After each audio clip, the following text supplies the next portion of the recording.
Ildefonso Vilches, bienvenido a Atrapalibros, un placer tenerte con nosotros. Un placer para mí poder hablar con vosotros.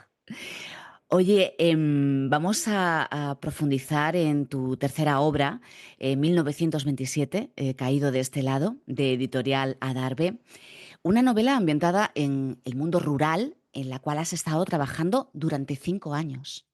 Sí, el origen de la novela fue, como todas las cosas, casual. Yo estaba haciendo ejercicio hace ya muchos años de microrelato, porque es un ejercicio para un escritor. Es importante porque en un microrelato se condensa todas las características de una novela. Y en uno de ellos me encontré este personaje. Me volví a surgir y lo paré. Dije, aquí tengo una novela y me puse, pues necesitaba documentarme, tanto desde el punto de vista histórico como desde el punto de vista de la época, de la habla del mundo rural, de las actividades, casi botánico me dice, ¿no? Un poco de todo eso tuve que documentarme y la verdad que el trayecto fue enriquecedor, me gustó mucho y luego la novela pues tiene mucho trabajo porque también perdón, en esta novela me salgo un poco de mi zona de confort como escritor. Soy un escritor mucho más rápido, con un trazo mucho más rápido y menos incisivo. Y en esta, pues, uno de los personajes principales de la novela es el propio, en la época uno, otro es la ambientación o la atmósfera, ¿no? El Mm. generar alrededor de los personajes una atmósfera que se pueda casi tocar, oler, y eso pues tiene su tarea, como todas las cosas. De hecho, está escrito en episodios muy cortos, ¿no? Que conforman una especie de puzzle y de esta forma vamos a conocer esa vida completa de nuestro protagonista del que no sabemos su nombre y está hecho con toda la intención. Sí, el protagonista y su familia no tienen nombre para que supongan o para que se conviertan en arquetipos o en modelos, ¿no? En que son representantes de otra muchísima gente que vivió en aquella época o épocas parecidas y que tuvo una vida épica, aunque como, bueno, nadie ha escrito una novela, pero sí que el sobrevivir, el levantarse cada mañana, la verdad que los convertía en héroes. Por eso no le puse nombre, para que pudiera ser y para que evocara al lector a muchos antepasados o mucha gente conocida que pudiera tener. Es un personaje o personajes, como comentas, que son capaces de resistir esa época, ¿no? Que decimos de decadencia, un entorno sociocultural que es áspero, duro, hostil incluso, pero también bucólico y campestre. Y bueno, la única cosa que tenían este tipo de gente, según yo entiendo, era el disfrutar de sus alrededores, de la naturaleza con la que estaba, ¿no? Y, y la verdad que yo muchas veces me pensaba, digo, qué fuerza interior le hacía levantarse cada mañana, ¿no? Porque, bueno, se levantaban, madrugaban para ir a trabajar, trabajaban de sol a sol, pero aparte, no sé, tendrían inquietudes, imagino, ¿no? Artísticas, bueno, sentimentales, no sé. Bueno. Entonces, muchas veces me preguntaba, ¿no? Esta gente, ¿no? ¿Cómo llegaban a poder tener esa fuerza para levantarse cada día, ¿no? Y luego, bueno, es un mundo rural y un mundo rural antiguo, no industrializado, en donde los colores, los sabores y los olores eran nítidos, ¿no? Dices que, o has dicho en una entrevista, que la fuerza de este libro radica en esa franqueza de los sentimientos que se describen, ¿no? Porque al fin y al cabo, Ildefonso, nuestro protagonista es un soñador. Sí, en el fondo, eso es lo que te comentaba antes, ¿no? Algo tiene que tener interiormente, ¿no? Para levantarse cada mañana. Y sí, claro, sueña gracias a su propia imaginación, ¿no? Lo que él se llega a imaginar. Y sí, siempre tiene un anhelo por salir, ¿no? Salir de su situación, ya no tanto de su pueblo físicamente, que también, sino de salir de ahí, ¿no? Y tener una vida, otra vida, ¿no? Distinta. Y la línea temporal, tal y como explicas, está dinamitada, comentas, no existe, va para adelante, para detrás, pero los lectores no nos vamos a perder. Bueno, ese era De hecho, no nos el reto. perdemos, ¿eh? El reto no es necesaria la línea temporal porque es como una especie de puzzle y cada microrelato, cada episodio corto es una pieza del puzzle que finalmente se conforma y se monta, ¿no? Entonces, no es necesario que haya una línea temporal. Va variando, son recuerdos de la persona, lo cuenta desde el intimismo, bueno, sus recuerdos, Mm. y entonces no es necesario. Eso es un reto y creo que no, el lector no tiene dificultad en seguir lo que es la historia del personaje o de los personajes. Hay en estas líneas, como hemos dicho, mucho realismo, costumbrismo, ¿no? Nostalgia y ese paisaje con olor a romero, a menta, a lavanda. Es que nos metes ahí. Sí, como te comentaba antes, yo considero tres personajes que tiene la novela, ¿no? El personaje humano, podemos decir, principal, que es el que narra en primera persona su propia existencia, pero también la atmósfera, ¿no? Le da un montón de importancia porque para que hubiese sentimientos francos y todo fuese más creíble, deberíamos de tocar esa atmósfera, oler los colores vivos, y aparte creo que era lo más fundamental de aquella época.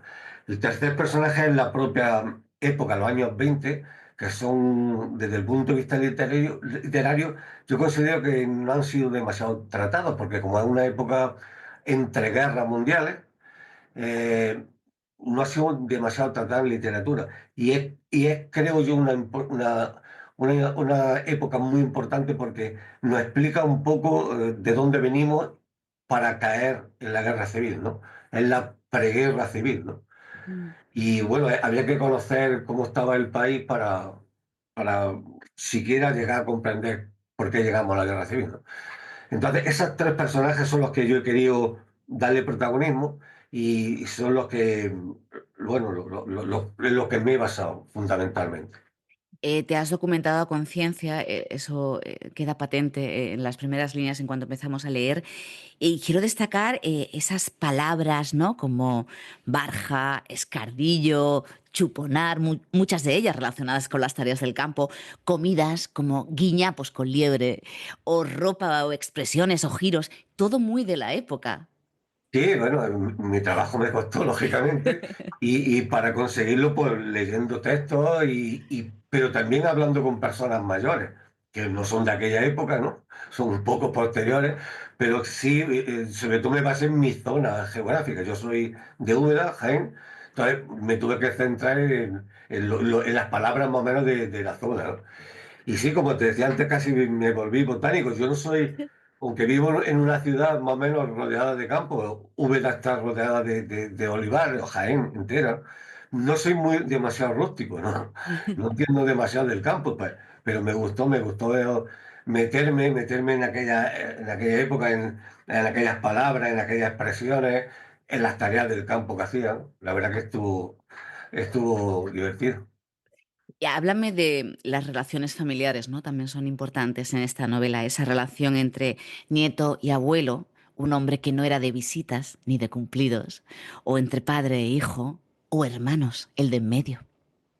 Sí, bueno, habla de cómo aquella familia, según yo entiendo, tenían mucho cariño, era un cariño muy poco manifestado, ¿no? Y eran personas casi oscuras, ¿no? La relación del padre, del abuelo con los nietos son casi oscuras, ¿no? No digo que no se tuvieran cariño, que sí se lo tenían, y sin embargo, quizás la más clarita, la relación más clara, es la que tiene el propio personaje con su hijo, ¿no? Pero sí son relaciones familiares un poco oscuras, pero sí quería destacar ese vínculo que va pasando como una herencia, como genética, que va pasando de, de generación en generación, ¿no? Y ahí utilizo para describir eso, que para mí es muy importante, que es el vínculo familiar, utilizo el realismo mágico, ¿no? Porque creo que algunas cosas abstractas se explican mejor con el realismo mágico. Y aparte porque reconozco que me gusta mucho ese tipo de estilo literario, porque para mí es muy literario, muy chulo, muy imaginativo y lo veo muy poético. La muerte también está muy presente en esta novela. La muerte en la vida diaria, en esa vida dura y hostil que estábamos describiendo, y también la guerra, ¿no? Hay un momento en que ellos dicen, a mi hermano y a mí, que no sabíamos odiar, que sabíamos amansar la ira, la rabia y aguantar el frío y el hambre, nos enviaban a la guerra. Y bueno, es cuando te envían a un sitio prácticamente a morir sin tú haber intervenido en el conflicto, en la contienda, sin tener nada que ver, sin entender nada, simplemente te agarran, te llevan a una guerra injusta para la que creo que nadie está preparado. Porque todas las guerras creo yo que son injustas, ¿no? Porque al final, ganas o pierdas, al final te está llevando vidas por delante, ¿no? Y entonces, pues, esa es la paradoja, ¿no? De gente que no está preparada para morir ni para quitar vida. De repente se ven que tienen que acudir a una guerra sin haber intervenido en ella, ¿no? Sin tener nada y sin entenderla. Mm. Y también tenemos amor. También hay cabida para el amor, ¿no? En esta vida, en estas vidas. Un amor muy de la época, también un poco oscuro, ¿no? Sí. Es curioso, es paradójico, pero Hasta es un donde puedas poco... contar, porque no queremos Exactamente. desvelar. Por eso me estaba refrenando, pero sí es un poco amor del romanticismo, ese amor imposible, ¿no? Un amor que en principio no iba a ser nunca de ninguna manera, pero que ocurre, ¿no? No sé, en la novela que ellos metieron muchas corrientes literarias, ¿no? Me gusta mucho el siglo XIX, he leído un montón y para esta novela tuve que leer y le metió costumbrismo, como tú muy bien acabas de decir. También tiene el realismo, porque hay un cierto punto reivindicativo, ¿no? Bueno, de la situación social que estaba esta gente. Y hay también simbolismo, un poco de simbolismo, y romanticismo también un poco, ¿no? Y todo lo quería contar con cierta lírica, Mm. eh, con Hay música. cierta, exactamente, con cierta musiquilla, como digo yo, para que la atmósfera que decíamos antes fuese, si cabe, más completa. Ildefonso, cuando uno se lee estos relatos, se pregunta que cómo eran capaces de sobrevivir, ¿no? O si nosotros seríamos capaces de vivir como vivían ellos. Bueno, el humano se adapta a todo, ¿no? Eso lo sabemos, ¿eh? Pero si nos sueltan ahora mismo en aquella época, yo personalmente creo que duraría poco. Porque era una vida muy sacrificada y con muy poco adelanto, como decía, ¿no?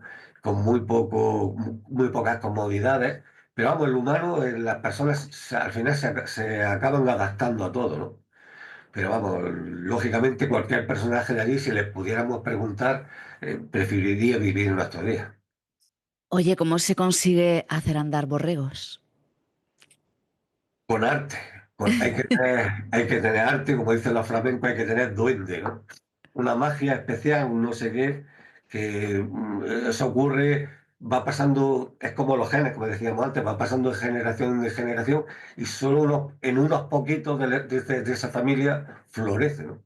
O se aprecia, ¿no? Esto lo sabrán los lectores cuando se lo lean, van a comprender esta pregunta. Exactamente. Eso es un poco donde lo que contaba antes de que para ese sentimiento tan abstracto que es la unión familiar, el vínculo familiar que va pasando de generación en generación, para explicarlo yo me he basado en el realismo mágico, por lo que decía antes, porque para mí es que lo veo muy poético y muy literario y me gusta mucho. Hay una pregunta del protagonista es, ¿quién me recordará? Yo que no fui nadie, que no hice nada distinto. Tú, de alguna forma, estás recordando a todas esas personas. Es mi homenaje, ¿no? Pero hasta ellos eran conscientes de que no pasarían a la posteridad, ¿no? Porque no habían hecho nada apreciable, ¿no? Por eso en la novela he querido que fuese muy verdad, sentimientos muy sinceros, muy francos, para, bueno, para reconocer, para homenajear a esa gente, ¿no? Que nunca nadie, o en principio nadie le escribiría una novela, y menos como protagonista, y creo que se la merece, ¿no? ¿Tú crees que vemos muy lejano este tiempo, ¿no? O muy ajeno a nosotros. Mm, en mi zona, por ejemplo, que es una zona rodeada del mundo rústico, no es tan lejano. O sea, esta situación está enmarcada en las décadas de los 20, pero muchas situaciones se han ido prolongando hasta hace, no sé, 30, 40 años. O sea, no es tan lejano. En el mundo rústico no llegó la modernidad tan pronto. Mm. Eh, en las grandes ciudades, imagino que sí, yo no he vivido nunca en una gran ciudad, pero en el mundo rústico, hasta hace relativamente poco, 30, 40 años, muchas situaciones se venían repitiendo. Oye, Ildefonso, vamos a ir terminando, pero esa es tu tercera obra, como decíamos. Cuando uno la termina, ¿ya tiene en mente la siguiente o necesita un impasse para que vaya fraguándose otra historia u otras historias? Sé lo que le pasará a los demás. Yo tengo, yo tengo en la cabeza siempre mil historias. Unas veces las materializo, las escribo, otras veces las tengo ahí y de repente surgen, ¿no? Y cuando las materializo, unas veces hago un micro relato, otras veces hago un relato, y ya cuando digo, uy, esto es una novela, pues entonces ya tienes que pararte y documentarte, ponerte y saber que es un proyecto que va a durar tiempo. Una novela se lleva su tiempo y que nunca sabes si va a fructificar, ¿no? Si va finalmente a convertirse en novela, ni siquiera sabes si la va a publicar ni si nadie lo va a leer. Entonces es una vida muy solitaria, muy de sacrificio, pero bueno, lo hacemos porque nos gusta. En mi caso porque me encanta, ¿no? Y me hace sentirme bien. Una especie de catarsis, ¿no? ¿Qué le aporta la literatura a Ildefonso Vilches? Esto que te acabo de decir, me hace sentirme bien y eso no hay dinero que lo pague. Que te haga algo sentir bien no es tan fácil y claro que tiene su trabajo y tiene sus cosas, pero la recompensa es mayor. Me gusta manipular vidas ficticias de los personajes, me gusta, no sé, dirigirlos y mandarles que hagan cosas. Luego ellos también andan por su sitio, ¿no? A su aire, ¿no? Pero me gusta y me siento bien. ¿Y qué te ha aportado esta novela? Uy, me ha aportado, pues, desde el punto de vista muy personal, pues, algo de orgullo porque, aun saliéndome un poco del sitio de confort, eh, creo que más o menos lo he conseguido, ¿no? Escribir lo que yo tenía en mente, creo que lo he plasmado. Tenía varias cosas que quería conseguir, que era hacer casi prosa poética en una novela, que era hacer una novela muy fragmentada, sin línea temporal. Y todo desde el punto de vista del escritor, para mí, eh, pues era un reto y lo conseguí. Y sobre todo, mm, por el feedback, por lo que me vienen contando los lectores, ¿no? Que van leyendo la novela, les evoca en los personajes, la época les evoca a antepasados, ¿no? Y se sienten muy confortados y un poco se sienten bien. Y eso es lo que, bueno, lo que aporta mi novela. Pues nosotros te damos las gracias porque al final son líneas, como dices, poéticas, ¿no? Con mucha música, con dolor, pero también con esperanza, y que de las cosas sencillas aprendemos muchísimo más a valorar el día a día y lo que tenemos. Puede ser, sí. Gracias, Ildefonso, un placer. Un Te placer para mí. esperamos para la próxima, ¿eh? Sí, hombre. Gracias. Gracias, hasta luego.